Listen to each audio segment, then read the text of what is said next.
Unit 1, page 15. Listening. IELTS practice. Questions 1 to 6. You will hear a telephone conversation about studying abroad.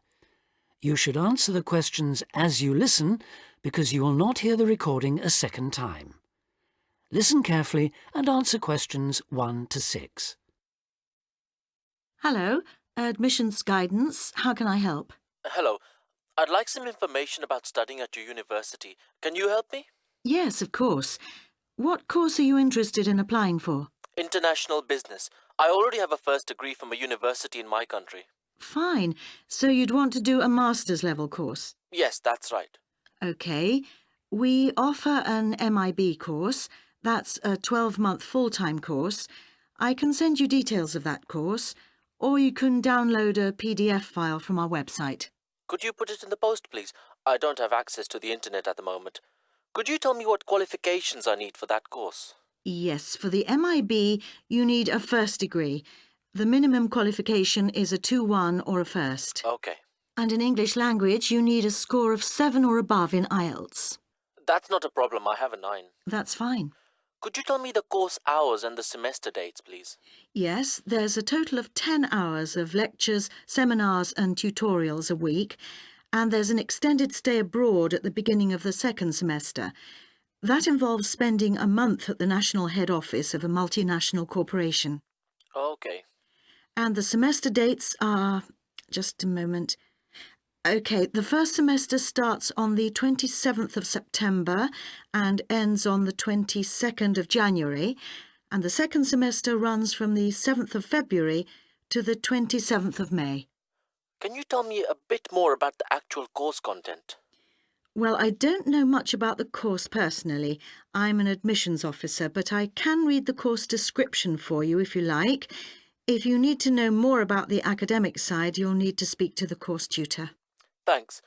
I'd be very grateful if you could tell me as much as possible now. I'll just read the main points.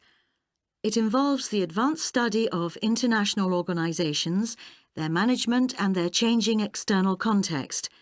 Students develop their ability to apply knowledge and understanding of international business to complex issues, both systematically and creatively, to improve business practice. Thank you very much. You're welcome. Now, if you could give me your name and address, I'll have full details of postgraduate courses sent to you. Okay. My name is Javed Iqbal. Unit 1, page 15. Listening. IELTS practice. Now listen and answer questions 7 to 10. Okay. My name is Javed Iqbal. That's J-A-V-E-D-I-Q-B-A-L.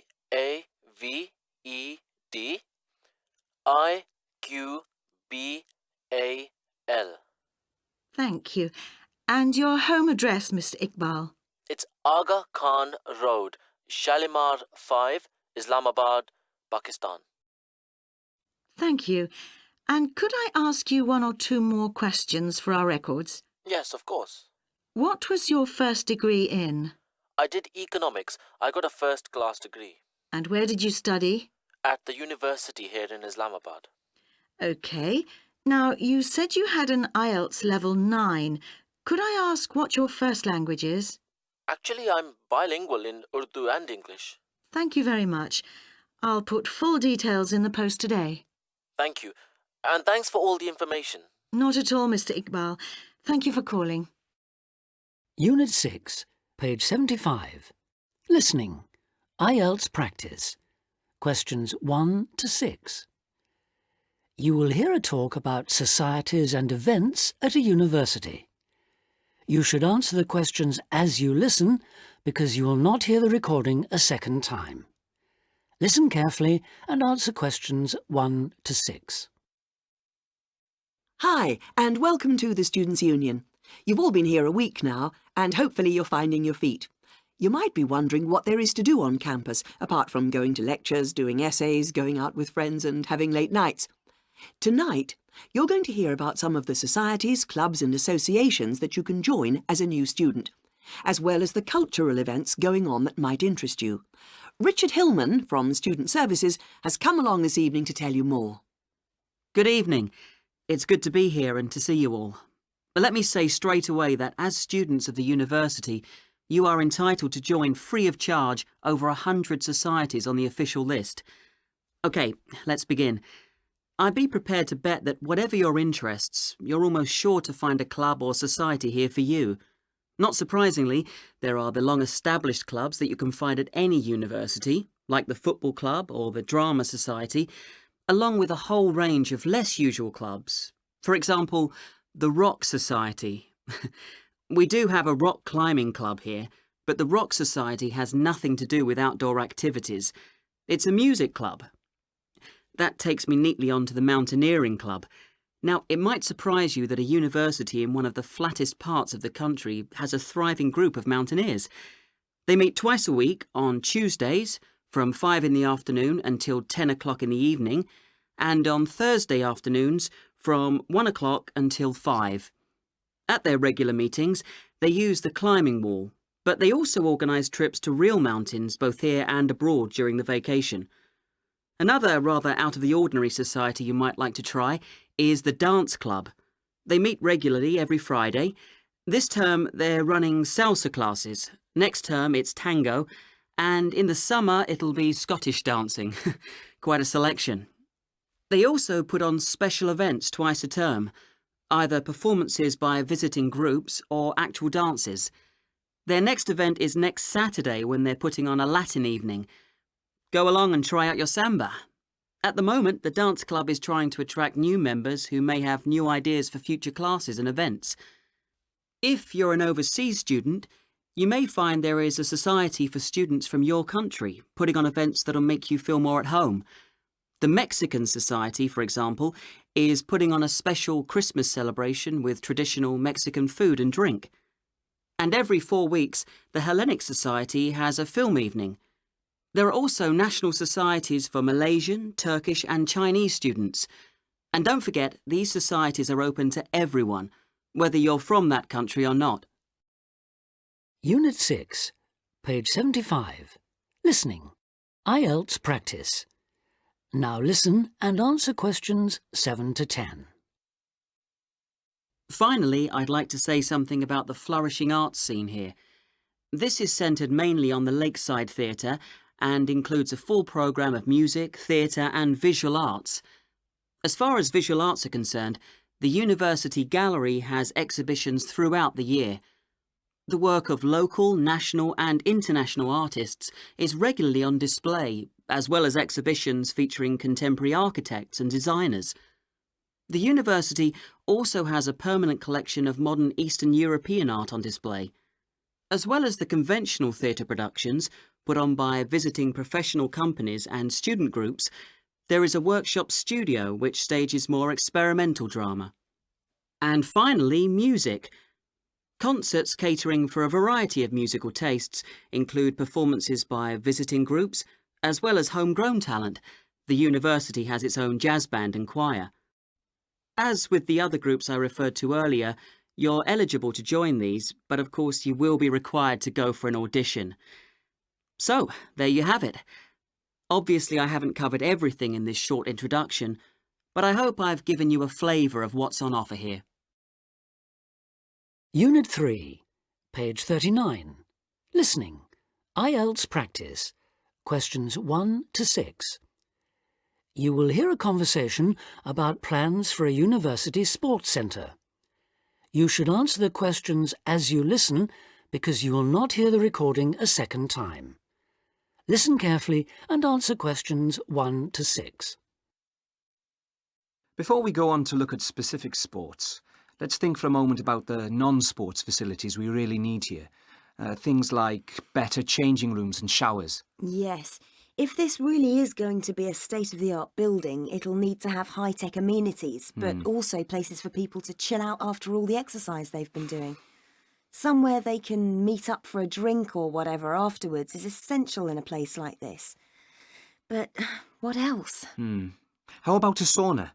Those who use them say it's the perfect way to relax after you've trained. The trouble is, though, that there's a debate going on about how safe they are. Some say it's risky to be exposed to all that heat before or after strenuous exercise, which of course is exactly when people in sports centres want to use them. There have also been problems with people overusing them to sweat off weight. So, to avoid any possible dangers, I don't think I'd include them on my list. Talking of dangers, I wonder whether we ought to have some sort of facility where minor injuries like cuts and bruises and sprains can be treated. Maybe. It would seem to make sense with all the mishaps that are bound to occur when you have so many people running and jumping about and so on. Ah, hold on though. Isn't the new medical centre going to be built right opposite? Yes, it is. It should be finished by the end of next year. Then there's no point, is there? Anyone who gets hurt can go over there, where there'll be much better treatment than anything we could offer on site. Yes, I can see that. What we should provide, though, is a facility with full-time physiotherapists for everybody on the campus, that is. As well as treating people, they could work on prevention of things like muscle tears and strains. Right. And something else the new place ought to have, also as a way of preventing injuries, is somewhere to test just how fit people are before they start lifting weights or running long distances and so on. Yes, I was going to suggest that. When I was at the Newport Centre, they put me on a static bike to check out my cardiovascular system. Then they worked out how much body fat I had. All of it valuable information telling you exactly what shape you're in. Another thing I've heard some universities do, especially some of the newer ones, is provide rooms and equipment for lectures to take place actually inside their sports centres. How do you feel about that? Well, as it happens, I've got first-hand experience of that too. We used to have some of our sports science lectures right next to the main sports hall, and I think it made what we were hearing about seem much more relevant to the real world. So, in that respect, I definitely think it's a good idea, yes. I can see that, though my own feeling is that we need to have more concrete reasons. The problem is that we won't have unlimited space, and somehow I don't think providing more lecture halls is going to be one of our priorities. So, I'd be against that one, I'm afraid. Anything else? Well, just that I agree about the need to have a place where people can go for a chat and maybe have a coffee or a bite to eat together. That was something I always thought was one of the strong points of the centre in London. It was a great place to find out about new activities from the people who actually did them. Unit 3, page 39. Listening. IELTS practice. Now listen and answer questions 7 to 10. So what about the main sports facilities themselves? What do we need?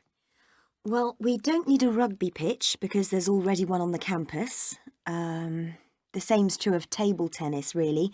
Most of the halls of residence for students have their own tables, so there's no point in using precious space here for any more. Agreed. Something none of them have, though, is any sort of pool. A lot of students have complained about this, saying they have to take a bus downtown if they want to go for a swim. Yes, that's definitely one for this place. Perhaps a jacuzzi too. That would be nice, wouldn't it? It would. Perhaps next to the squash courts, just down there to the right. They are very popular, by the way.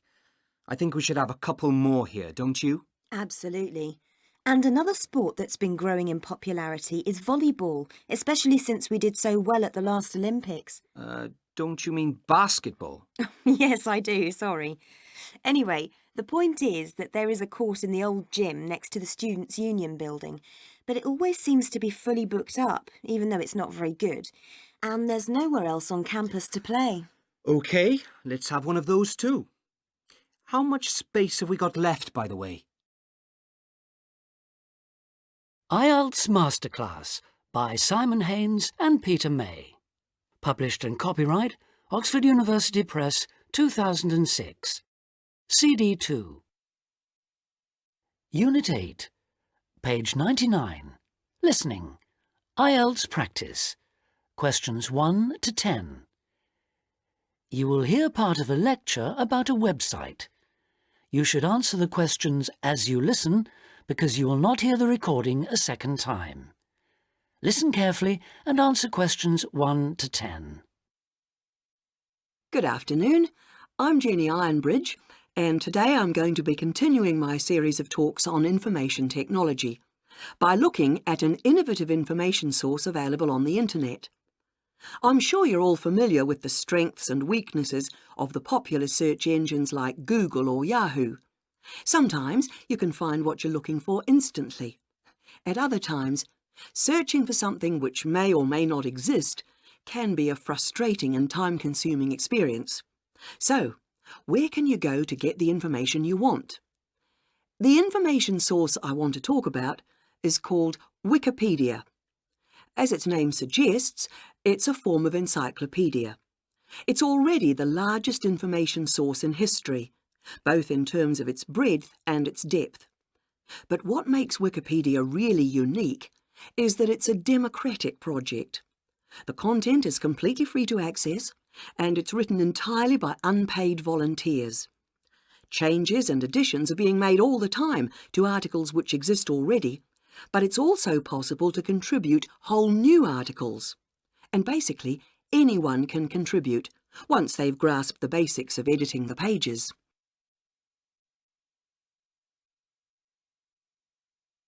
Let's look at how someone goes about editing Wikipedia articles. It's a very straightforward procedure, which has been made deliberately easy so that people who have contributions to make are not discouraged from participating because of their limited understanding of information technology.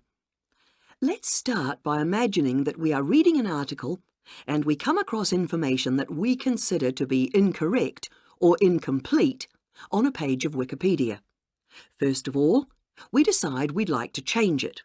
To do this, we click on the Edit button at the top of the page. This takes us to another page with a text box containing all the editable text on that page. It's at this point that we can input our changes in exactly the same way as we would if we were writing or editing a document we had created on our own computer. In other words, we can type, cut and paste, delete, and use all the normal word processing functions. When this has been done, and we've finished editing, we are then asked to summarise the changes we've made. This doesn't go into the main text box, but into a separate area below it. That's the main part of the process over with, but we need to make sure that the changes we've made are going to appear as we want them. A last check, if you like. In order to do this, we select the Preview option. If we're still not satisfied, we have the option of returning to the Edit stage and working through the same procedure again. Finally, if we're satisfied with the result, we simply click on Save, and our changes will take immediate effect.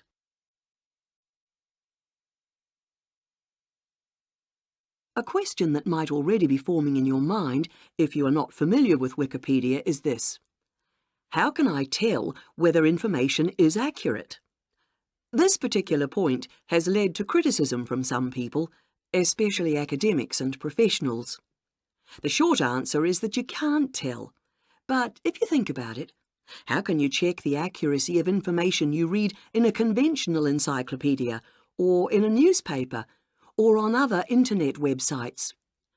Besides, it's possible for contributors to Wikipedia to register with the organisation and, as named contributors, gradually build up a reputation for themselves as reliable sources of information.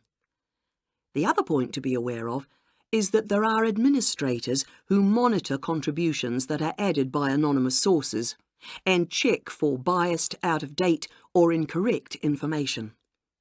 One of the problems that arises from the openness of Wikipedia is that vandals have got into the site to change and damage pages of information. So the administrators have a role in policing this too.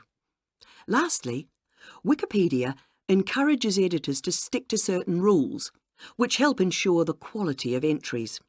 For example, contributors are expected to maintain a neutral tone in their writing, although perhaps it's impossible to be completely neutral.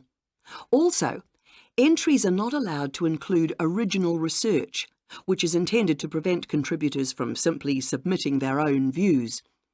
It's unlikely that the more conventional information sources will ever be completely replaced by Wikipedia or similar projects which may be developed in the future. But this is an ambitious experiment to democratise information, using modern technology to enable anyone and everyone to contribute to and access a common body of knowledge. And because it's free, it doesn't restrict access to those with the ability to pay.